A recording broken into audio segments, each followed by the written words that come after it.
Hey everyone, it's time for another classic Psych 101 topic, Maslow's hierarchy of needs. I wouldn't be doing my job if we didn't talk about this. It's something that everybody leaves a Psych 101 class knowing something about. The first thing I'll say though, this is somewhat contestable. There are a lot of critics of what Maslow has to say and a lot of people who would say this isn't perfect science, this is more theoretical. There might be things that are left out, so I'll let you think about all of that in terms of what might this pyramid not capture, what might some basic needs be that aren't accurately described by Maslow here. But I still think it's an excellent place to start in terms of thinking about how as humans we do all have basic needs, and when we think about what motivates humans, oftentimes at the core we're motivated by a desire to fulfill one or more of these needs. So let's jump right in and see what you all think. At the base, we have physiological needs. You gotta eat or you die. You gotta drink, etc., etc. So these are pretty straightforward. On top of that, we have safety needs, the need to feel secure, stable, safe. And then as social creatures, we have belongingness, or if you prefer vague terms that are illy defined, love.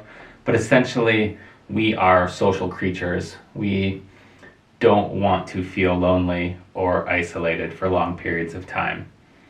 We then move on to esteem. This is achievement, recognition, feeling good about accomplishments. And then on top of that, we have self-actualization, which is perhaps the toughest to define, but it's something like living to your fullest potential, being the best version of you.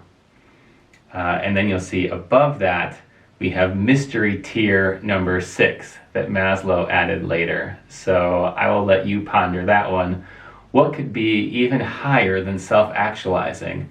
What's a higher need than living to your fullest potential? What does that even leave? My last class was convinced that that was Chipotle.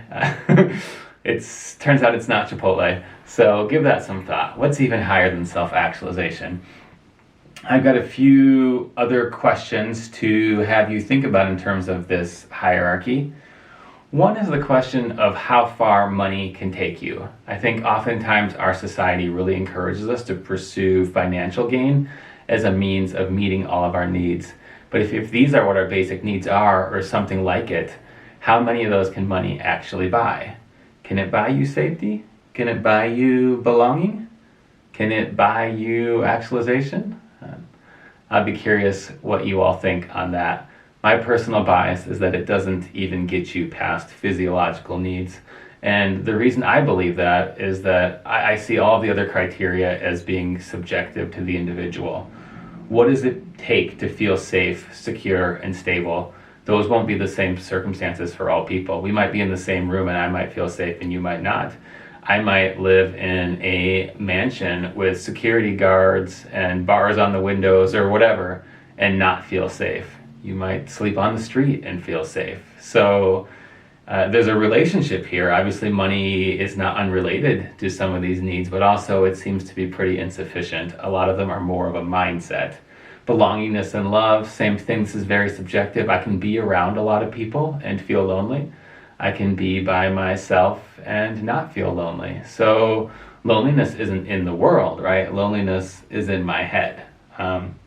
Same thing with esteem. It can be really hit or miss. When I passed the bar exam, I didn't feel that awesome about it. I was like, whatever. But when my softball team took a championship, I felt amazing about it. Now, is winning a rec softball league a bigger accomplishment than the bar exam? Well, it's not necessarily a smaller one either, right? It's just the value that we as individuals place on these things. So again, in my head. So it seems to me that if most of our basic needs really are subjective and internal to us, then the best way to meet them is not to be investing in circumstances, but to be investing in training our minds. So if we train our brains through mindfulness and some of the techniques we've been doing all semester, we can meet all of these needs without having to find them in the world. On the other hand, if your ability to fulfill these needs is contingent upon extrinsic circumstances, that makes it very susceptible to being taken away, to changing, to suddenly disappearing on you. So Keep that in mind. You can take my theory on this or not, but that's my perspective, that Maslow is one more motivation to just really work on ourselves and train our brains to recognize that we already have these things, rather than to feel like there's some lack that we need to go fulfill in the world.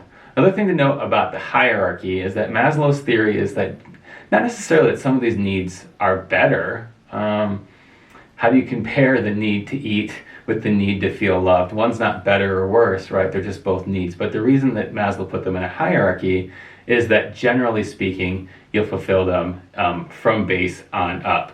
So if you're starving, you don't say, oh, but does anybody love me? Like, you go get some fucking food, right? And you work your way up from there. If you might be in danger, you don't say, well, how can I be the best me? You see if you can avoid danger and find safety first. So that's kind of the notion of the hierarchy. It's not a better or a worse, it's just a prioritization in terms of some needs seem more base and fundamental and more logically to be fulfilled before others. But of course, we all bounce around. Nothing that we do in life is linear. So that's the hierarchy.